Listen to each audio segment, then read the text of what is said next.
It's Sunday story time. So this happened when I was like 19 in 2001 in Georgia. I had already been living there for about a year. After high school, my mother had moved there, so I went with her. And I'm in school, taking classes at a community college and just working. And we're about 40 minutes south of Atlanta. And one day I'm at work and this girl comes in and she's got a bandana on her wrist. So jokingly I was like, yo, what's up? I was like, you Crip now? And she's like, no, my boyfriend is. I said, what? She's like, yeah, he's Crip. I was like, ain't no fucking Crips out here. She's like, no, they Crip, and and he runs that set or some shit. I was like, oh, all right, whatever. So at night, she, before we closed, she was on the phone with him. And I was like, yo, is that your Crip boyfriend? And she's like, yeah.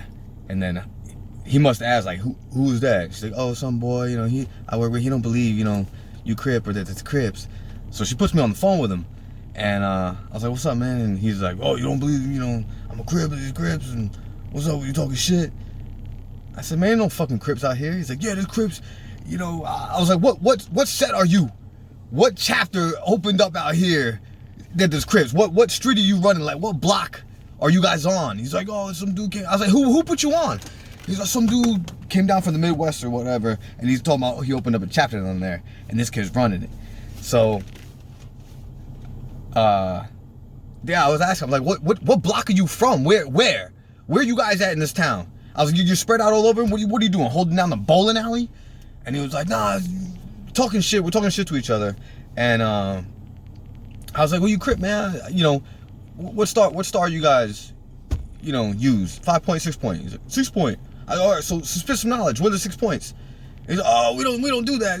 Blah blah. I was like, man, whatever. So I gave the phone back to the girl, his girlfriend, and I'm just in the background saying ignorant shit that would piss off another gang member, like an actual gang member, and actually get me in trouble with somebody on the street. That actually, if I went to LA and went to like the Rolling 60s or Hoover, Crips, and said this shit that I said to him, that would not be good. But I knew they were punks, so I didn't give a fuck. So I'm in the background saying shit like 5 alive, 6 must die, 5 popping, 6 dropping. Saying, hey, tell your boyfriend I'm gonna go get some dinner tonight at Red Lobster. I'm gonna go eat some crab. I was being so disrespectful. So he heard me say that, and she was like, oh, he said they're gonna come up here tonight when we close. I said, I don't give a fuck. Tell them to come up here. And she's like, well, he said he don't care. And he must ask, like, oh, what time you close? Like, she's like, well, we close at 10. And she's like, well, they're coming up here. I said, I don't care. Bring them all. Bring him and the Crips. I don't give a fuck. So, and that's the thing is, I wasn't looking for a fight. I was just talking shit to this kid. But now he was like, oh, we're going to do something about you. Okay, come do something about me then. Fucking little bitch. So, the end of shift happened. We closed up. And for some reason that day, I didn't have my car. Because I had a car. I drove myself to and from work. But I didn't that day. I think maybe my sister was in town visiting or something, and she might have borrowed my car. But I had to get a ride home from my manager. So it's me, my manager, and this chick that's dating this Crip. We all leave at the same time. It's 10 at night. Manager gets in the driver's seat. I'm going to get in the passenger seat. And I can see like 6, 7 cars pull up into the parking lot. 20 plus people hop out.